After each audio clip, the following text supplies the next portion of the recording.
Everyone, welcome back to SM Gowda YouTube channel. ಏನಪ್ಪ ಸಲೂನಲ್ಲಿದ್ದೀನಿ ಅಂತ ಯೋಚನೆ ಮಾಡ್ತಿದ್ದೀರಾ? ಹೌದು, ನಾನು ಸ್ವಲ್ಪ ಹೇರ್ ಕಟ್ ಮಾಡಿಸ್ಬೇಕಾಗಿತ್ತು. ನನಗೆ ಆ್ಯಕ್ಚುಲಿ ನಾನು 2 ಮಂತ್ಸಿಂದನೇ ನನ್ನ ಹಸ್ಬೆಂಡ್ಗೆ ಹೇಳ್ತಾನೆ ಇದ್ದೆ, ಹಿಂಗೆ ಮಾಡಿಸ್ಬೇಕು, ನಾನು ಹೇರ್ ಕಟ್ ಮಾಡಿಸ್ಬೇಕು ಅಂತ. ಅವರು ಇಲ್ಲ ಮಾಡಿಸ್ಕೊ ಅಂತಾನೆ ಇದ್ದರು. ಅಂದರೆ ಇಲ್ಲಿ ನನ್ನ ಹಸ್ಬೆಂಡ್ ಮನೆ ಹತ್ರ ನನಗೆ ಅಷ್ಟು ಗೊತ್ತಿರೋರು ಯಾರೂ ಇಲ್ಲವಲ್ಲ.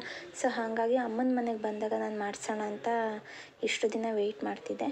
ಹಾಗಾಗಿ ಇವತ್ತು ಒಂದು ಒಳ್ಳೆ ದಿನ ಅಂತ ಅಂದ್ಕೊಂಡೆ. ಯಾಕೆ ಅಂತ ಅಂದರೆ ನೆಕ್ಸ್ಟ್ ಡೇ ನಮ್ಮ ಧನ್ವಿತ್ ಬರ್ಡೇ ಇತ್ತಲ್ವ. ಸೊ ಹಾಗಾಗಿ ನಾನು ಡ್ರೆಸ್ ತೊಗೊಂಡಿದ್ದೆ, ನನ್ನ ಹಸ್ಬೆಂಡೇ ತೊಗೊಬಂದಿದ್ರು ಆ ಡ್ರೆಸ್ನ. ಸೊ ಆ ಡ್ರೆಸ್ಗೂ ಈ ಒಂದು ಹೇರ್ ಸ್ಟೈಲ್ ಸೂಟ್ ಆಗುತ್ತೆ ಆ್ಯಂಡ್ ನಾನು ಮಾಡಿಸ್ಬೇಕು ಅಂತ ಅಂದ್ನಲ್ಲ. ಸೊ ಹಾಗಾಗಿ ಎರಡಿಗೂ ಒಂದೇ ಕಡೆ ಆಗಿಬಿಡುತ್ತೆ ಅಂದ್ಬಿಟ್ಟು 2 in 1 ಆಗುತ್ತೆ ಅಂತ ಅಂದ್ಬಿಟ್ಟು ನಾನು ಇವತ್ತು ಸಲೂನಿಗೆ ಬಂದು ಹೇರ್ ಕಟ್ ಮಾಡಿಸ್ತಾಯಿದ್ದೆ. ಆ್ಯಂಡ್ ಇದು ಯಾವ ಹೇರ್ ಕಟ್ಟು ಎಲ್ಲ ನಾನು ಡೀಟೇಲಾಗಿ ಹೇಳ್ತೀನಿ.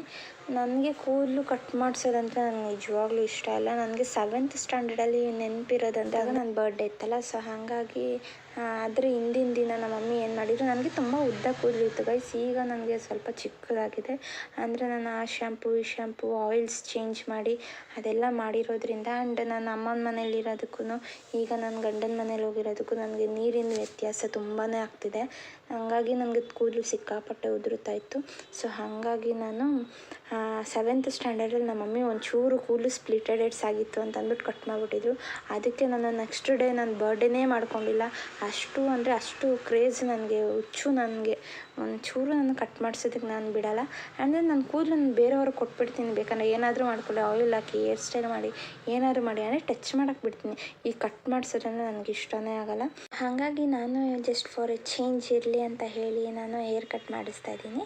ಹೇರ್ ಕಟ್ ಎಲ್ಲ ಆದಮೇಲೆ ಫೈನಲಾಗಿ ನನಗೆ ಹೇರ್ ಸೆಟ್ಟಿಂಗ್ ಮಾಡ್ತಾಯಿದ್ರು. ಸೊ ಸೆಟಪ್ ಎಲ್ಲ ಮಾಡಾದಮೇಲೆ ಫೈನಲಾಗಿ ನನ್ನ ಕೂದಲು ಹೇಗಿದೆ, ಯಾವ ಥರ ಕಟ್ಟಿಂಗ್ ಆಗಿದೆ, ಬಿಫೋರ್ ಆ್ಯಂಡ್ ಆಫ್ಟರ್ ಹೇಗಿತ್ತು ಅಂತ ನೀವೇ ನೋಡ್ಬೋದು. ನೋಡಿ ಎಷ್ಟು ಚೆನ್ನಾಗಿದೆ.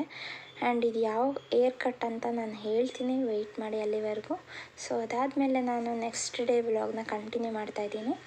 ಆ್ಯಂಡ್ ಇದು ಬಂದು ನನ್ನ ಧನ್ವಿತ್ ಬರ್ಡೇಗೆ ಹೊಸ ಡ್ರೆಸ್. ಆ್ಯಂಡ್ ವಿಡಿಯೋ ಏನಕ್ಕೆ ಈ ಥರ ಬರ್ತಿದೆ, ಅಲ್ಲೂ ಮ್ಯೂಟ್ ಮಾಡಿದ್ದೀನಿ, ಮಾತಾಡ್ತಾ ಇದ್ದೀನಿ, ಇಲ್ಲೂ ಮಾತಾಡ್ತಾ ಇದ್ದೀನಿ ಅಂತಂದರೆ ನಾನು ವೀಡಿಯೋನ ಡೈರೆಕ್ಟಾಗಿ ಮಾಡಿದ್ದೆ. ಬಿಕಾಸ್ ನಾನು ಈ ಕ್ಲಿಪ್ಪಿಂಗ್ ಮಾತ್ರ ಏನಕ್ಕೆ ಅಂತಂದರೆ ಅಪ್ಲೋಡ್ ಮಾಡುವಾಗ ಎರಡೆರಡು ವಾಯ್ಸ್ ಬರ್ತಾಯಿತ್ತು. ಸೊ ಹಾಗಾಗಿ ಒಂಥರ ಎಕೋ ಹೊಡಿತಾಯಿತ್ತಲ್ವ. ಸೊ ಈ ವಿಡಿಯೋನ ಅಪ್ಲೋಡ್ ಮಾಡುವಾಗ ನಿಮಗೆ ನೋಡೋರ್ಗೂ ಸ್ವಲ್ಪ ಕಿರಿಕಿರಿ ಆಗಬಾರ್ದು, ಡಿಸ್ಟರ್ಬ್ ಆಗಬಾರ್ದು ಅಂತ ಹೇಳಿ ನಾನು ಮತ್ತೆ ವಾಯ್ಸ್ನ ಅಲ್ಲಿ ಮ್ಯೂಟ್ ಮಾಡಿಬಿಟ್ಟು ನಾನು ವಾಯ್ಸ್ ಓವರ್ನ ಕೊಡ್ತಾಯಿದ್ದೀನಿ. ಆ್ಯಂಡ್ ಈ ಡ್ರೆಸ್ ಬಂದು ನಮ್ಮ ಅಕ್ಕ ಬಾವ ಹೋಗಿ ತೊಗೊಬಂದಿರೋಂಥ ಡ್ರೆಸ್ಸು. ಅಂದರೆ ಅವರು ಕೆಲ್ಸಕ್ಕೆ ಹೋಗ್ತಾರೆ, ಅಕ್ಕನೂ ಸ್ಕೂಲಿಗೆ ಹೋಗ್ತಾಳಲ್ವ. ಸೊ ಹಾಗಾಗಿ ಟೈಮ್ ಇರಲಿಲ್ಲ ಅಂದ್ಬಿಟ್ಟು 1 day ಬಿಫೋರ್ ಹೋಗಿ ತೊಗೊಬಂದಿರೋಂಥ ಡ್ರೆಸ್ಸು. ಯಾಕೆ ಇಷ್ಟು ಸಿಂಪಲ್ ಆಗಿದೆ ಅಂತಂದರೆ ಅವನಿಗೆ ಈ ಸಲ್ವಾರ್ ಆಗಿರ್ಬೋದು, ಜುಬ್ಬ ಆಗಿರ್ಬೋದು, ಕೋರ್ಟ್ ಟೈಪು 3 in 1 ಡ್ರೆಸ್ ಆಗಿರ್ಬೋದು. ಸೊ ಇಂಥ ಡ್ರೆಸ್ಸೆಲ್ಲ ನಾವು ಆಲ್ರೆಡಿ ಮದುವೆಯಲ್ಲಿ, ನನ್ನ ಎಂಗೇಜ್ಮೆಂಟು, ರಿಸೆಪ್ಷನಲ್ಲಿ ಆ್ಯಂಡ್ ಲಾಸ್ಟ್ ಇಯರ್ ಒಂದು ಮೊದಲನೇ ವರ್ಷದ ಬರ್ಡೇ ಆಗಿರ್ಬೋದು, ಅದರೆಲ್ಲ ಆಲ್ರೆಡಿ ಎಲ್ಲ ತುಂಬ ಡ್ರೆಸ್ಗಳೆಲ್ಲ ಹಾಕ್ಬಿಟ್ಟಿದ್ದಾನೆ. ಸೊ ಹಾಗಾಗಿ ಇದು 2nd year ಬರ್ಡೇ ಅಲ್ವಾ. ಸೊ ಸ್ವಲ್ಪ ಫ್ಯಾನ್ಸಿಯಾಗಿ ತುಂಬ ಸ್ಮೂತಾಗಿರೋ ಅಂಥ ಡ್ರೆಸ್ನ ತೊಗೊಂಬ ಅಂತ ಹೇಳಿದ್ದೆ. ಸೊ ಫೈನಲಾಗಿ ಈ ಡ್ರೆಸ್ ತೊಗೊಬಂದಿದ್ದಾಳೆ. ಆ್ಯಂಡ್ ಈ ಬಟ್ಟೆನೂ ಚೆನ್ನಾಗಿದೆ, ಸ್ಮೂತಾಗಿದೆ. ಇದನ್ನು ಹಾಕ್ಕೊಳ್ಳೋದಕ್ಕೆ ಅವನು ಏನು ಸರ್ಕಸ್ ಮಾಡ್ತಾನೋ ಗೊತ್ತಿಲ್ಲ ಗಾಯ್ಸ್. ಆ್ಯಂಡ್ ಒಂಚೂರು ಚುಚ್ಚಿದ್ರೂ ಅವನು ಯಾವ ಡ್ರೆಸ್ಸು ಹಾಕಲ್ಲ. ಅವನು ಒಂದು ಬನಿಯನ್ನು ಒಂದು ಚಡ್ಡೀಲಿ ಇದ್ಬಿಡ್ತಾನೆ. ಸೊ ಹಾಗಾಗಿ ಇದನ್ನು ಏನು ಮಾಡ್ತಾನೋ ಗೊತ್ತಿಲ್ಲ, ಹಾಕ್ಕೊತಾನೆ. ಅಂದರೆ ಸ್ವಲ್ಪ ಅಟ್ಮಾರಿ ಅವನು. ಹಾಗಾಗಿ ಈ ಡ್ರೆಸ್ ತೊಗೊಬಂದೆ. ನನಗೇನೋ ಇಷ್ಟ ಆಯಿತು, ತುಂಬ ಸ್ಮೂತಾಗಿದೆ, ಕ್ವಾಲಿಟಿನೂ ಚೆನ್ನಾಗಿದೆ.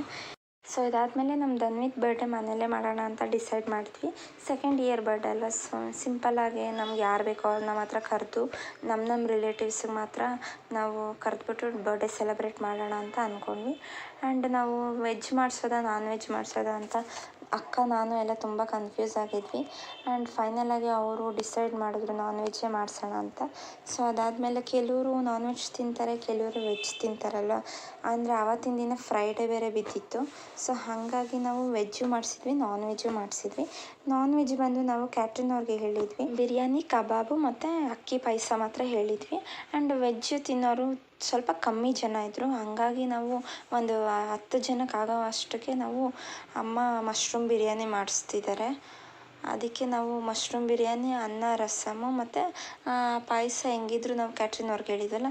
ಸೊ ಅದನ್ನು ಡಿವೈಡ್ ಮಾಡಿ ಎತ್ತಿಟ್ಕೊಂಡ್ರೆ ಅದನ್ನು ವೆಜ್ಜಾಗಿ ಆಗುತ್ತಲ್ವ. ಸೊ ವೆಜ್ ತಿನ್ನೋರು ಅದನ್ನು ತಿನ್ಬೋದು, ನಾನ್ ವೆಜ್ಗೆ ಬಿರಿಯಾನಿ ಕಬಾಬ್ ಆಗುತ್ತೆ ಅಂತ ಹೇಳಿ ನಾವು ಈ ಥರ ಮಾಡಿದ್ವಿ ಐಡಿಯಾನ. ಸೊ ಅಮ್ಮ ಆಲ್ರೆಡಿ ವೆಜ್ ಬಿರಿಯಾನಿ ಮಾಡ್ತಿದ್ದಾರೆ, ಅಂದರೆ ಮಶ್ರೂಮ್ ಹಾಕಿ ವೆಜ್ ಬಿರಿಯಾನಿ ಮಾಡ್ತಿದ್ದಾರೆ.